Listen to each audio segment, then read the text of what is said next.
신약성경 누가복음 15장 31절로 32절의 말씀입니다. 우리 큰 목소리로 한 절씩 교독하도록 하겠습니다. 제가 먼저 봉독합니다. 아버지가 이르되 예 너는 항상 나와 함께 있으니 내 것이 다 내 것이로되 이 내 인생은 주먹다가 살아갔으며 내가 이렇다가 듣기로 우리가 즐거워하고 기뻐하는 것이 마땅하다 아니라. 아멘. 오늘은 하나님과 올바른 관계 속에 살기라는 제목으로 말씀을 나누려고 합니다. 같이 한번 읽어보실까요? 그 입을 막으라.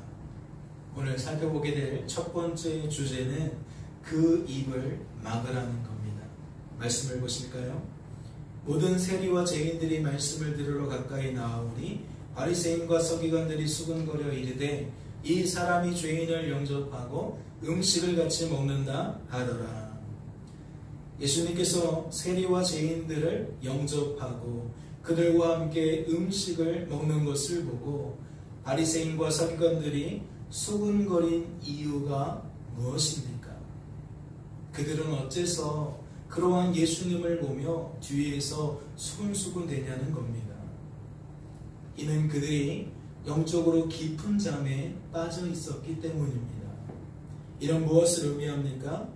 그들은 주어진 삶을 제대로 바라보고 그 의미를 제대로 받아들일 수가 없었다는 거예요.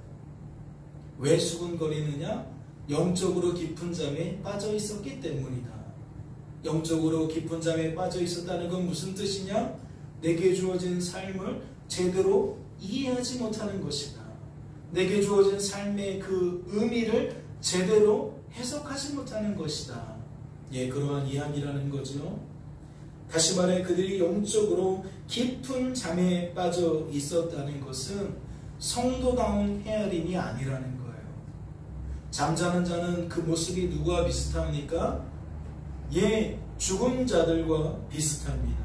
죽은 자들과 비슷하기 때문에 죽은 자들처럼 주어진 삶을 바라본다는 거죠. 죽은 자들처럼 주어진 삶의 의미를 받아들인다는 겁니다. 그러니 그들은 영적인 리더였음에도 불구하고 사람들을 영적으로 이끄는 지도자들이었음에도 불구하고 주어진 삶을 무엇으로 바라봐요? 어떠한 기준으로 바라봐요? 세상의 상식과 가치관으로 바라봐요. 많은 사람들에게 통용되고 있는 이 세상의 그 상식과 가치관으로 내게 주어진 삶을 판단한다는 거죠. 누군가의 삶을 판단한다는 겁니다. 그뿐인가요? 그들은 주어진 삶의 의미를 무엇으로 받아들인다는 겁니까? 사람 논리로 받아들인다는 겁니다. 환경 논리로 받아들인다는 거예요. 사람 논리, 환경 논리가 무엇입니까? 죄가 가득한 이 세상에 죄된 상식과 가치관이 총망라되어진 논리입니다. 집약된 논리입니다. 총알하는 거지요. 그러니 누구 할 것 없이 사람들은 사람 논리에 매여서 이 땅에서 살아갑니다. 환경 논리에 매여서 이 땅에서 살아간다는 거죠. 그런데 누구조차 이러한 삶들을 살아간다? 영적인 리더였던 바리새인과 서기관들 역시 이러한 삶을 살아간다. 그들은 영적인 지도자들이었음에도 불구하고 하나님 하시기 나름인 인생을, 즉 하나님과 올바른 관계 속에 사는 자가 여기게 되는 그 헤아림을 놓치고 누구처럼? 죽은 자들처럼, 즉 하나님을 알지 못하는 세상 사람들처럼 하나님 하시기 나름인 인생을 나하기 나름인 인생으로 바라보고 있다는 거죠. 그렇게 여기고 있다는 겁니다. 이는 또한 어떠한 의미입니까? 그리스도께서 사시는 삶을 하나님을 알지 못하는 그들처럼 내가 사는 삶으로 받아들이고 있다는 거예요.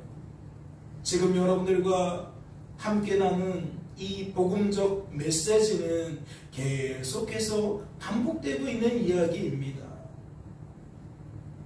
이제는 여러분들이 여러분들의 언어로 여러분의 삶 속에서 이와 같은 복음적 메시지를 정의 내릴 수 있어야 할 거예요. 내 것으로 만들 수 있어야 될 겁니다. 그래서 내가 사용할 수 있는 그 단어로 다시 한번 재해석해서 마음에 깊이 새길 수 있어야 한다는 거지요. 그런 의미에서 한 번 더 말씀을 드리겠습니다. 영적으로 깊은 잠에 빠지게 된 사람은 그가 설령 영적인 지도자라 할지라도 어떻게 주어진 삶을 바라볼 수밖에 없어요? 세상 사람들처럼, 하나님을 알지 못하는 사람들처럼 이 세상에 통용되는, 이 세상에 모든 사람들에게 작용하고 있는 죄된 상식과 가치관으로 내게 주어진 삶을, 타인에게 주어진 삶을 바라볼 수밖에 없어요. 이는 어떠한 논리로 바라본다는 거죠? 매사의 사람 논리로 바라본다는 거예요. 매사의 환경 논리로 바라본다는 거예요. 그 이유가 무엇입니까? 인생은 나하기 나름이 아니기 때문입니다. 적어도 영적으로 깊은 잠에 빠지게 되면 하나님 하시기 나름인 인생이 나하기 나름인 인생으로 받아들여진다는 거죠. 그리스도께서 사시는 삶이 아니라 내가 사는 삶으로 받아들인다는 거예요. 즉 나하기 나름이다 라는 이야기와 내가 산다 라는 이야기가 무엇을 이루고 있는 뼈대입니까? 사람 논리를 이루고 있는 뼈대입니다. 환경 논리를 이루고 있는 뼈대입니다. 그러니까 사람 논리, 환경 논리에 매여 있는 사람은 늘 무엇을 주목하며 사는 겁니까? 사람을 주목하며 사는 겁니다. 인생은 내가 사는 삶인데 너는 왜 그런 삶을 살고 있느냐? 너는 참 대단하다. 너는 참 그렇지 않다. 사람에게만 관심이 있다는 거죠. 환경에만 관심이 있다는 겁니다. 그렇다면 무엇을 생각해 봐야 합니까? 영적인 지도자들이 그렇게 바라보고 그렇게 받아들이는 이유가 무엇일지 생각해 보아야 될 줄로 압니다. 영적인 지도자들이었음에도 불구하고 그들이 그렇게 살아갈 수밖에 없는 이유가 무엇인지 우리는 생각해 보아야 한다는 거죠. 여러분은 그 이유가 무엇이라고 생각하십니까? 그들은 어째서 주어진 삶의 자리에서 그러한 삶들을 살아갈 수밖에 없었냐는 거죠. 이는 그들 또한 죄를 이길 힘이 없었기 때문입니다. 이는 무엇을 의미합니까? 비록 그들은 영적인 지도자들이었지만 죄 때문에 전적으로 타락하고 부패하고 무능하게 되기는 매한가지라는 겁니다. 일반 성도와 지도자가 다르지 않다는 거지요. 영적인 타락은 이 악하고 약하고 무능한 존재 되기는 마찬가지라는 겁니다. 이는 교회 안에서 리더와 그렇지 않은 자들의 구분이 없는 것처럼 누구와도 구분이 없는 겁니까? 교회 안에 있는 자들과 교회 밖에 있는 자들의 구분도 없는 겁니다. 즉 이 땅의 모든 사람들은 어떠한 상태다? 전적으로 타락하고 부패하고 무능하게 되어진 상태다. 다시 말해 죄 때문에 악하고 약하고 무능하게 되어진 존재다. 그러니 영적인 지도자라 할지라도 무엇을 오해합니까? 무엇을 착각합니까? 부지불식간에 즉 나도 모르는 사이에 세상 사람들처럼 하나님만 하나님이신 것을 잊어버립니다. 하나님만 하나님이신 것을 잊어버린다는 것은 자기 자신을 하나님처럼 여기게 된다는 것을 의미해요. 하나님만 하나님인데 나도 나를 하나님처럼 여기게 된다는 거지요. 잘 생각해 보세요. 하나님이 하나님인 것을 부정한다는 이야기가 아닙니다. 세상 사람들은 하나님의 존재를 부정할지 몰라도 성도된 우리들이 어떻게 하나님을 부정하겠어요? 다만 무엇을 놓친다는 거예요? 하나님만 하나님이신데 하나님만에서 그 만을 빼버린다는 거예요. 그리고 그 만을 빼버리니까 누구도 하나님 될 수 있는 거예요. 나도 하나님 될 수 있는 거예요. 즉 나도 작은 하나님이 될 수 있다는 거지요. 그러다 보니 어떠한 결과가 나옵니까? 부지불식간에 하나님을 알지 못하는 세상 사람들처럼 내가 내 인생의 주관자라고 여기는 거예요. 내가 내 인생의 구원자라고 여기는 거예요. 왜요? 인생을 내가 사는 것으로 받아들이니까, 인생을 나에게 나름인 것으로 받아들이니까 나도 모르는 사이에, 즉 부지불식간에 나를 이와 같은 존재로 여긴다는 거지요. 나도 이와 같은 존재라고 여긴다는 겁니다. 즉 내 인생의 주관자는 나라고. 하나님도 내 인생의 주관자이지만 나도 내 인생의 주관자라고. 하나님도 구원자이지만 나도 내 인생의 구원자라고. 그러면서 무엇을 믹스시키는 거예요? 하나님 하시기 나름과 나 하기 나름을 믹스시키는 거예요. 섞어버린다고요.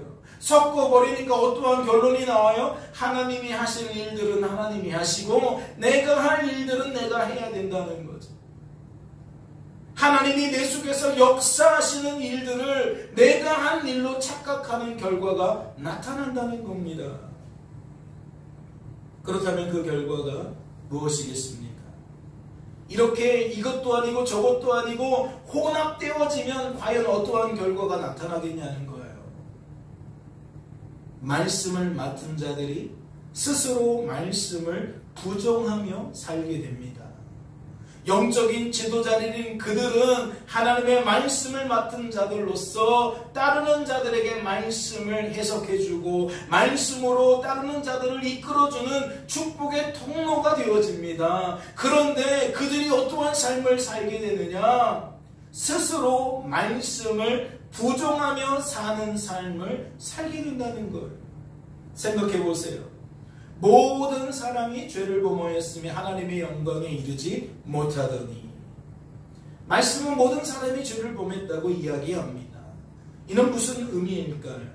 그러므로 율법의 행위로 그의 앞에 의롭다 하심을 얻을 육체가 없나니 율법으로는 뭐할 뿐이다? 죄를 깨달을 뿐이다.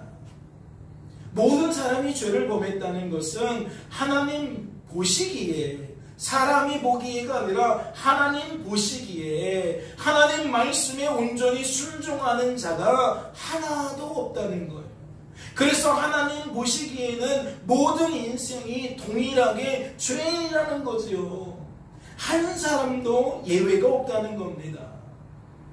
그러나 바리새인과 서기관들은 정작 하나님이신 예수님 앞에서 어떠한 태도를 드러냈습니까? 하나님 이렇게 말씀하셨는데 그들은 어떠한 태도를 드러내며 살았냐는 거예요.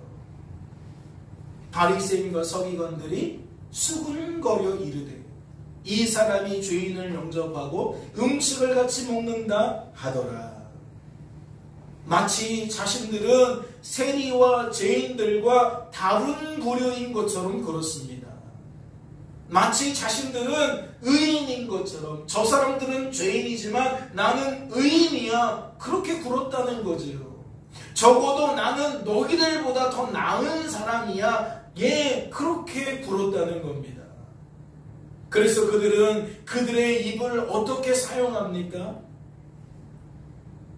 자신보다 더 못한 존재들을 비방하는 일에 사용합니다. 수군거리는 일에 사용해요.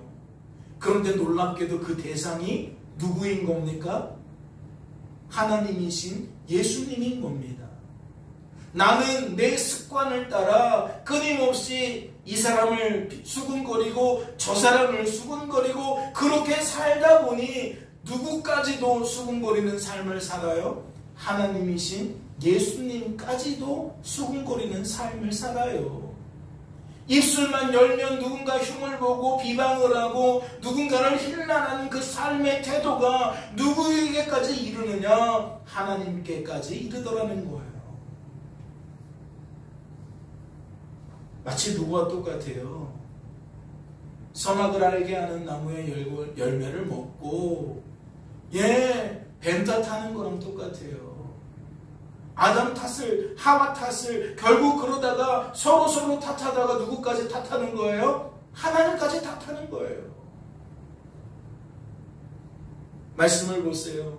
우리가 알거니와 무릇 율법이 말하는 바는 율법 아래에 있는 자들에게 말하는 것이니 이는 모든 입을 막고 온 세상으로 하나님의 심판 아래에 있게 하려 함이라. 사랑하는 성도 여러분, 말씀에 비추어 볼 때 무엇을 깨닫게 되십니까?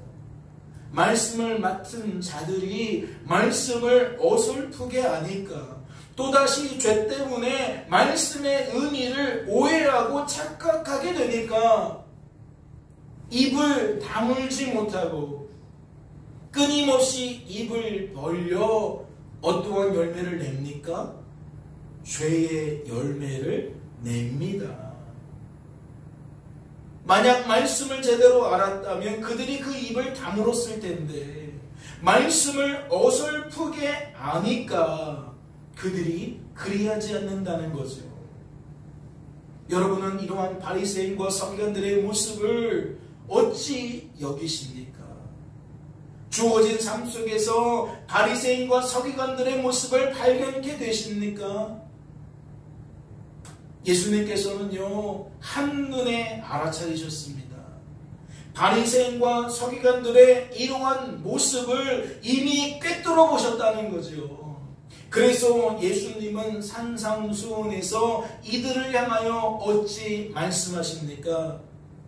보라, 내 눈 속에 들보가 있는데 어찌하여 형제에게 말하기를 나로 내 눈 속에 있는 티를 빼게 하라 하겠느냐? 외식하는 자여 먼저 내 눈 속에서 들보를 빼어라. 그 후에야 밝히 보고 형제의 눈 속에서 티를 빼리라. 예수님께서는 그러한 저들을 향해 뭐라고 불러요? 외식하는 자들이라고 부릅니다. 그러면서 어떠한 말씀을 내신 거죠? 먼저 내 자신을 살피라고 말씀하신 겁니다. 예수님께서 그렇게 말씀하신 까닭이 무엇이겠습니까? 그들은 하나님이신 예수님 보기에 조금도 다를 게 없었기 때문입니다. 그들은 지금 세리와 죄인들을 향하여 뒤에서 수근수근거리고 있어요. 지금은 마침 예수님이 그들과 함께하고 있으니까 예수님을 향하여 수근수근거리는 거지 그동안 일상이었다는 거지요. 세리와 죄인들을 바라보며 뒤에서 수군거리는 것이 그들의 일상이었다는 겁니다. 그러면서도 자신들이 지금 죄 속에 가려져 있다는 거, 죄 속에 지배받고 있다는 거 알아요? 몰라요? 몰라요. 나는 지금 저들보다 나은 존재라고 생각해서 뒷말을 하고 있는 건데 내가 저들과 동료라는 것을 강하게 생각조차 할 수 없는 거죠. 그러니까 예수님은 정신을 차리라는 이야기를 하시는 거예요. 이 말씀의 문맥상, 즉 흐름상 무엇을 강조하셨다? 상대방을 통해 오히려 내가 더 큰 죄인이라는 것을 깨달아라. 이것을 강조하셨다는 거예요.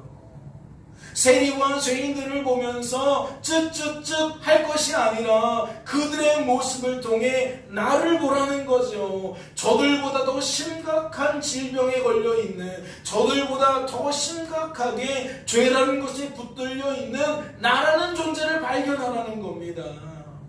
결코 저들과 다를 게 없는 내 자신의 추악한 민낯을 보라는 거죠.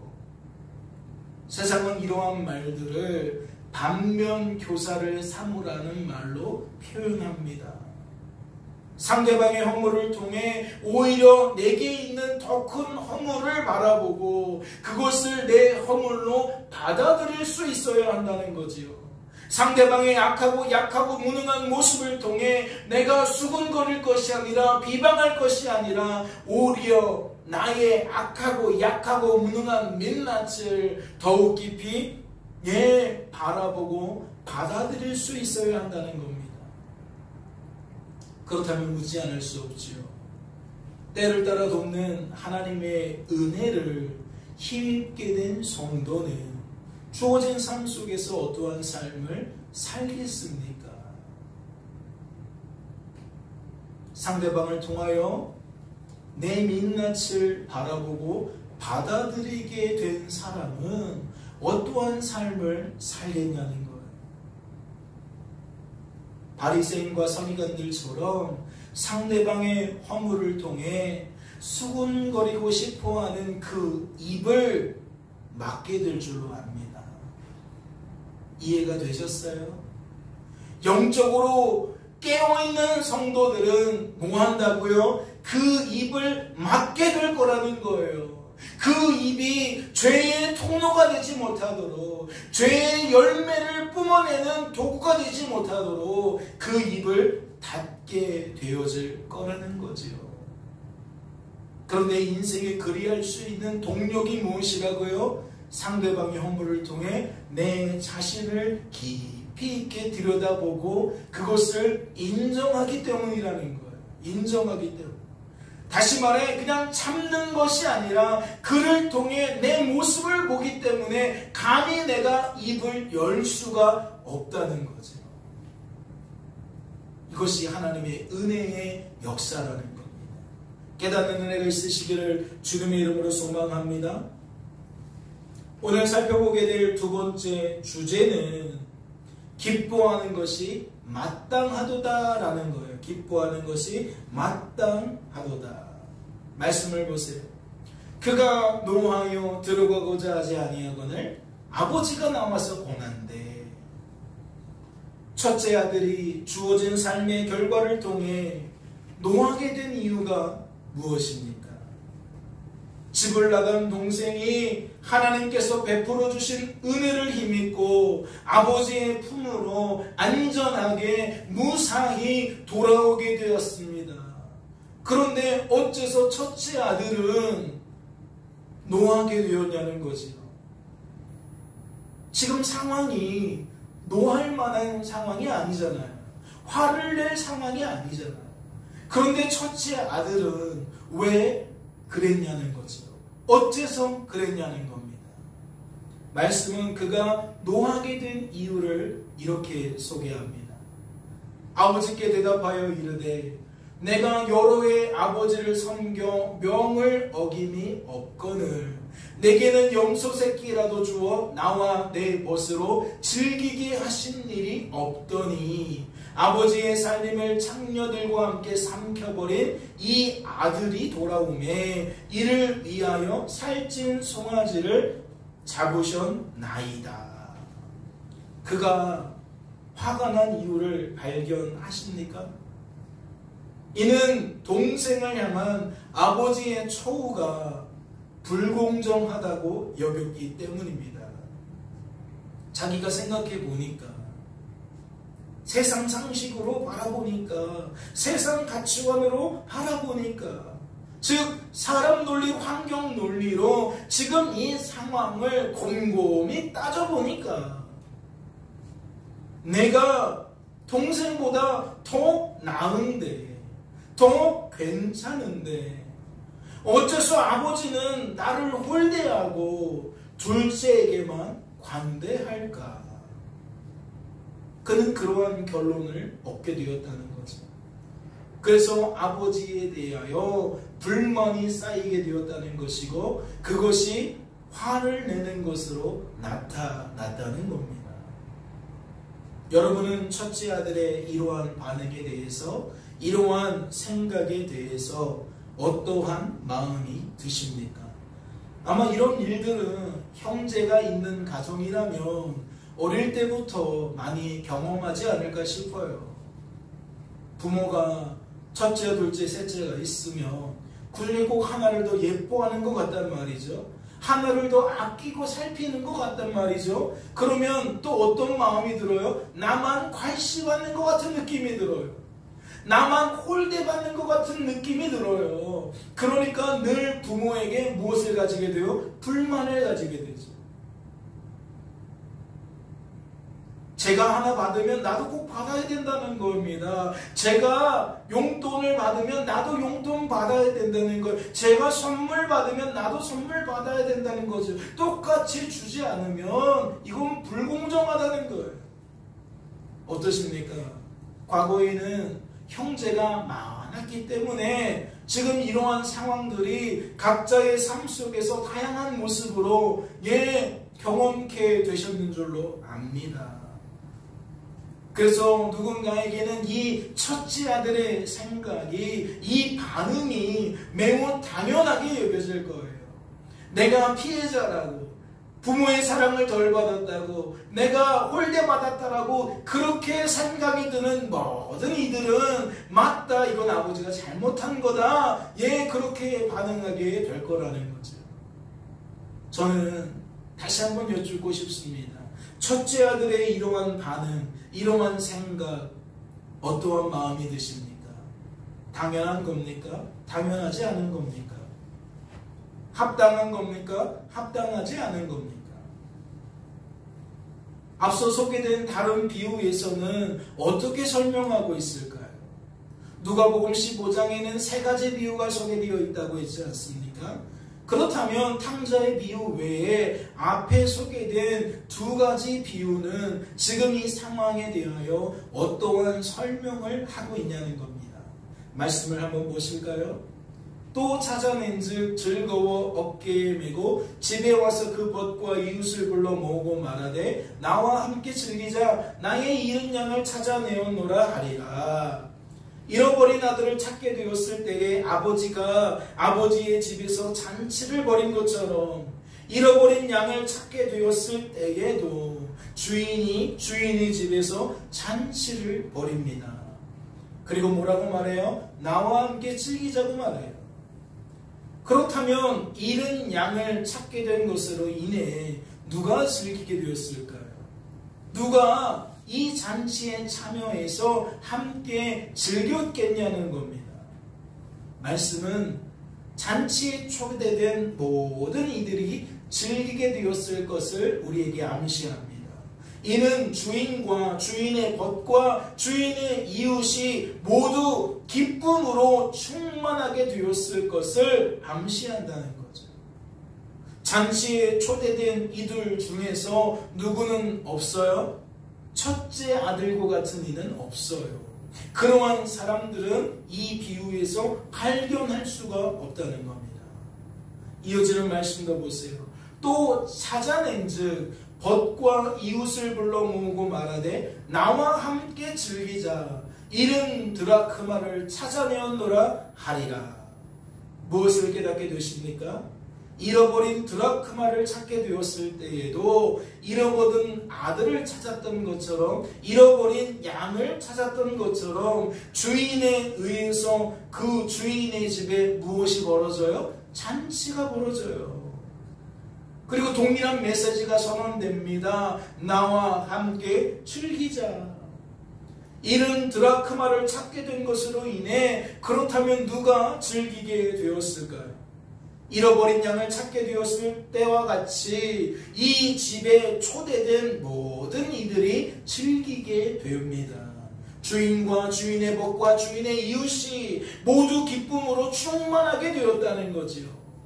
그렇다면 두 번째 비유에서도 누구는 발견할 수 없는 겁니까? 누구와 같은 사람은 발견할 수 없는 겁니까? 셋째 비유에 등장한 첫째 아들과 같은 이를 발견할 수가 없는 겁니다.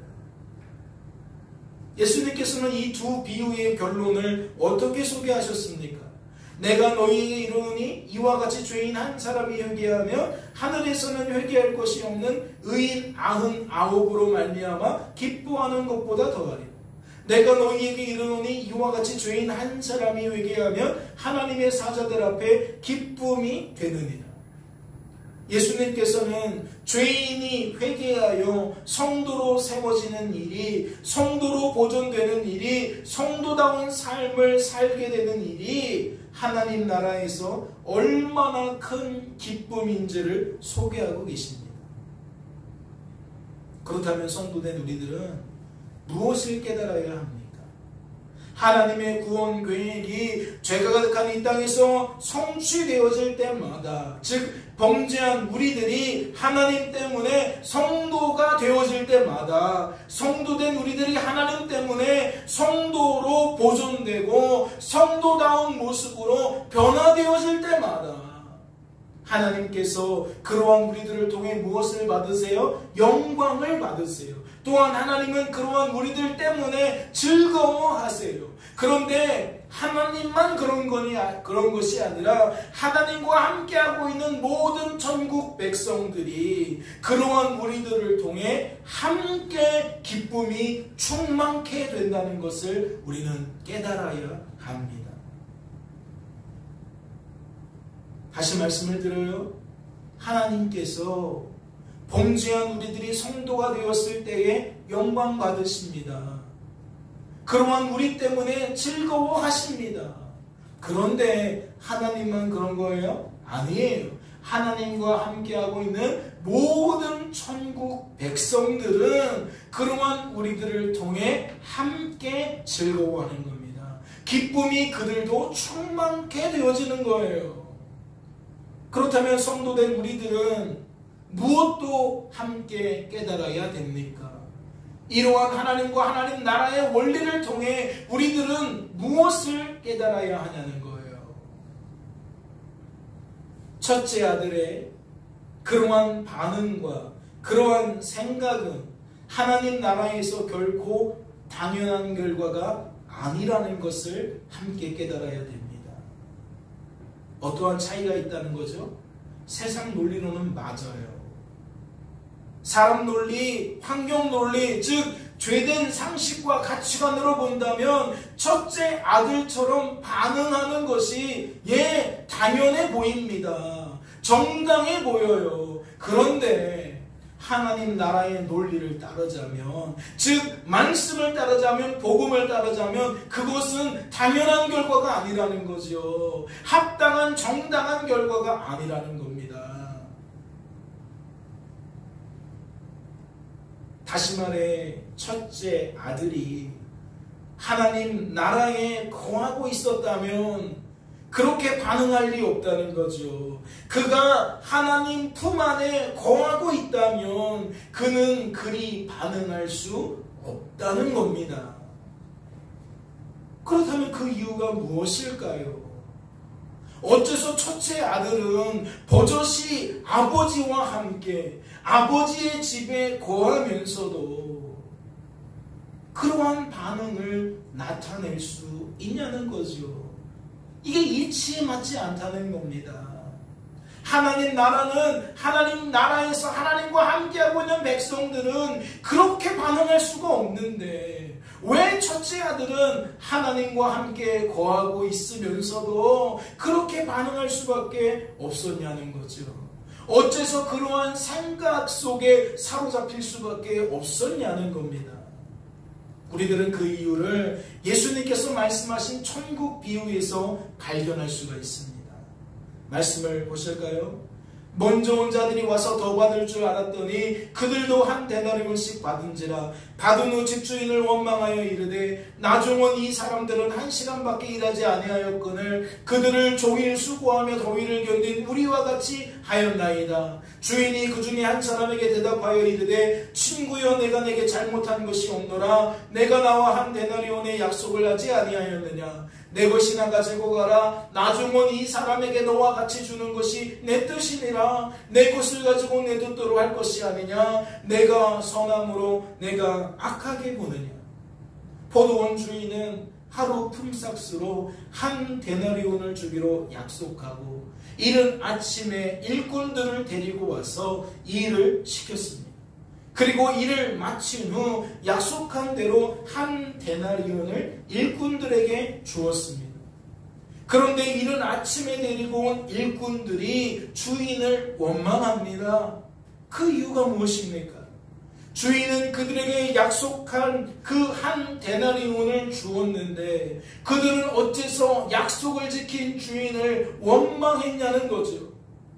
그들이 주인을 원망하게 된 이유는 주인의 처우가 불공정하다고 여겼기 때문입니다.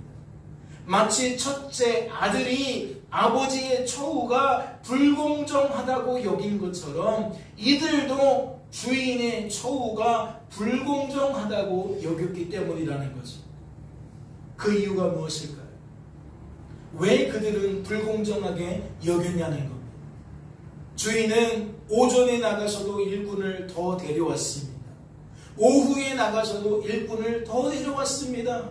그리고 일을 마치기 얼마 전에도, 즉 일이 끝나기 얼마 전에도 나가서 일꾼을 또다시 데려왔습니다. 그리고 이 모든 사람들을 아침 일찍부터 데리고 왔던 그들과 함께 일하게 만들었습니다. 그런데 주인이 일을 마치고 품삯을 주는데 누구부터 주느냐? 먼저 온 사람들부터 주는 게 아니라 맨 마지막에 온 사람들부터 주기 시작하는 거예요. 얼마를 주느냐? 한 데나리온을 주는 거예요. 그러자 먼저 와서 일한 사람들은 어떠한 생각을 가지게 됩니까? 일을 얼마 하지 않았는데, 나중에 와서 일을 얼마 하지 않았는데 그런데도 한 데나리온을 받게 되네. 그렇다면 우리들은 아침 일찍부터 와서 일을 했으니까 적어도 저 사람들보다는 조금 더 받을 수 있겠구나라는 생각을 가지게 되는 거예요. 상대적이라는 거죠. 상대적. 주인은 나를 데려올 때 한 데나리온을 주기로 약속했는데 나중에 온 사람들에게 한 데나리온을 주는 것을 보면 나에게는 무언가 더 주겠구나라는 그 상대적인 생각을 갖게 된다는 거예요. 그런데 주인이 자신들의 차례가 되었을 때에 얼마를 줍니까? 한 데나리온을 줍니다. 나는 저들에 비해 더 많이 일을 했음에도 불구하고 저들과 동일한 품삯을 받게 된다는 거죠. 그래서 일꾼들은 어떠한 마음을 가지게 되었다? 주인의 처우가 불공정하다는 마음을 가지게 되었다. 그래서 주인에게 불만을 드러내게 되었다. 포도원 주인은 그러한 일꾼들에게 어찌 이야기를 하였습니까? 세상 논리라면 맞아 보이는 이야기인데 과연 포도원 주인은 그들에게 어떠한 말을 했겠냐는 거죠. 친구여, 내가 내게 잘못한 것이 없다. 내가 나와 한 데나리온의 약속을 하지 아니하였느냐? 너는 내 것이나 가지고 가라. 나중은 이 사람에게 너와 같이 주는 것이 내 뜻이다. 내 것을 가지고 내 뜻대로 할 것이 아니냐? 내가 선함으로 내가 악하게 보느냐? 예수님께서는 지금 이 비유를 통해 무엇을 강조하고 싶은 겁니까? 이 세상의 사상과 논리가 아니라 천국 복음, 하나님 말씀, 복음은 무엇인지를 가르쳐주고 있는 겁니다. 즉 하나님만 하나님이심을 강조하고 있다는 거죠. 인생의 주관자와 구원자는 오직 하나님이심을 강조하고 있다는 거예요. 내가 사는 삶 아니라는 거죠. 나하기 나름 아니라는 겁니다. 이 세상 논리와 하나님 나라의 복음은 다르다는 것을 드러내고 있는 거죠. 그렇다면 예수님께서는 불만을 품게 된 이 사람들을 어떠한 상태로 보고 계신 겁니까? 하나님만 하나님인 것을 잊어버린 것으로, 자기 자신을 하나님인 줄로 오해하고 착각하고 있는 것으로 그리 보고 있는 겁니다. 그런데 문제가 있어요. 사랑하는 성도 여러분, 지금 이 비유는 무슨 비유라고 말씀을 드렸죠? 천국 비유라고 말씀을 드렸어요. 천국 비유라고 말씀을 드렸다. 그런데 천국에서 그 주인과 함께하는 자들이 이런 마음을 품었다는 건 무엇을 상징적으로 드러내는 겁니까? 구원받은 성도가 여전히 이와 같은 생각을 가지고 산다는 것. 구원받은 성도가 지금 이와 같은 반응을 나타내며 산다는 거죠. 무슨 뜻이에요? 그는 그리스도께서 사시는 삶을 살고 있으면서도 세상 사람들처럼 내가 사는 삶인 줄로 착각하고 있다는 겁니다. 본문으로 돌아와서 생각해 볼까요? 첫째 아들은 자신이 동생과 다른 줄 알았잖아요. 이른 아침에 데리고 온 일꾼들처럼 그는 자신을 동생과 다른 부류라고 생각했어요. 나는 아침 일찍부터 와서 일을 하지 않았느냐? 저 일 끝나기 얼마 전에 와서 일한 사람들과 내가 어떻게 동료냐? 내가 어떻게 동급이냐? 똑같은 처우를 받을 수 있느냐? 아니다. 나는 저들과 다르다. 그러니까 나는 더 보응받아야 된다. 더 대우받아야 된다. 일꾼들이 품었던 그 생각처럼 첫째 아들도 똑같은 생각을 하는 거예요. 동생은 나가서 헛짓했지만 나는 아버지 곁에서 여러 해 동안 충성스럽게 일하지 않았느냐. 그가 왜 그런 생각을 품어요? 나하기 나름이라고 생각하기 때문에. 이미 구원받은 성도이지만, 하나님과 함께 살아가고 있는 성도이지만 주어진 삶을 누구처럼 바라봐요? 세상 사람들처럼 바라봐요. 그러니까 나는 순종의 열매, 동생은 불순종의 열매, 나는 성실의 열매, 동생은 방탕의 열매, 이렇게 나누는 거예요. 하지만 이건 오해죠. 이건 착각이에요. 무엇에 대한 오해고 무엇에 대한 착각입니까? 하나님께서 하신 일을 내가 한 일이라고 여기는 오해고 착각이에요. 그리스도께서 사시는 삶을 내가 사는 삶이라고 오해하고 착각한 결과라는 거죠. 생각해 보세요. 첫째 아들이 주어진 삶 속에서 둘째 아들과 달리 순종의 열매를 거둔 이유가 무엇입니까? 그가 정말 둘째 아들과 종자가 달랐기 때문입니까? 그가 둘째 아들과 달랐기 때문이냐고요. 그렇지 않습니다. 이는 그가 하나님께서 그에게 부어주시는 은혜를 힘입었기 때문입니다.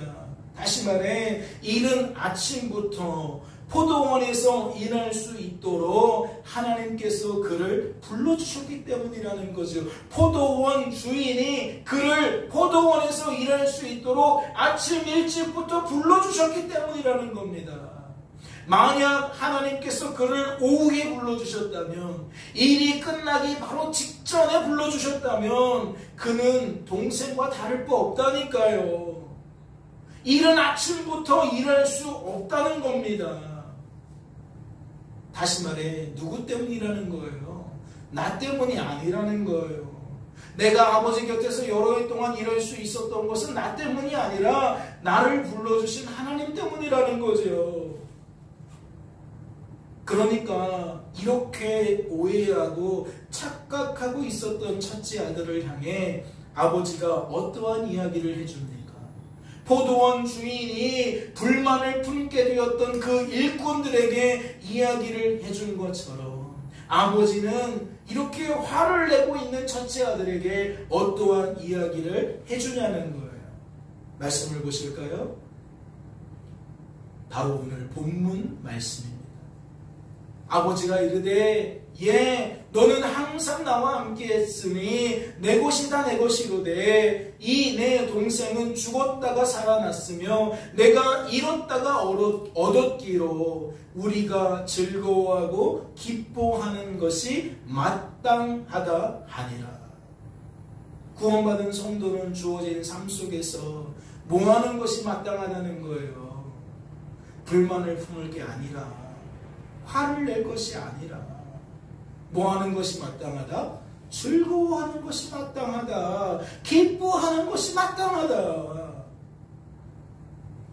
이는 무슨 의미일까요? 이것은 하나님 때문에 언제나 그렇게 하는 것이 마땅하다는 거예요. 어디서나 어떠한 상황 속에서나 그렇게 반응하는 것이 마땅하다는 거죠. 그 이유가 무엇입니까? 말씀은 이렇게 소개합니다. 너는 항상 나와 함께 있으니. 구원받은 성도는 언제나 어디서나 어떠한 상황 속에서나 하나님께서 함께하고 계시기 때문이라는 거죠. 다시 말해 구원받은 성도는 언제나 어디서나 어떠한 상황 속에서나 하나님 때문에 주어진 삶 속에서 무엇을 누린다? 참된 만족과 평안과 기쁨을 누린다. 성도는 그런 존재라는 거예요. 성도는 그러한 삶을 사는 존재라는 거지요.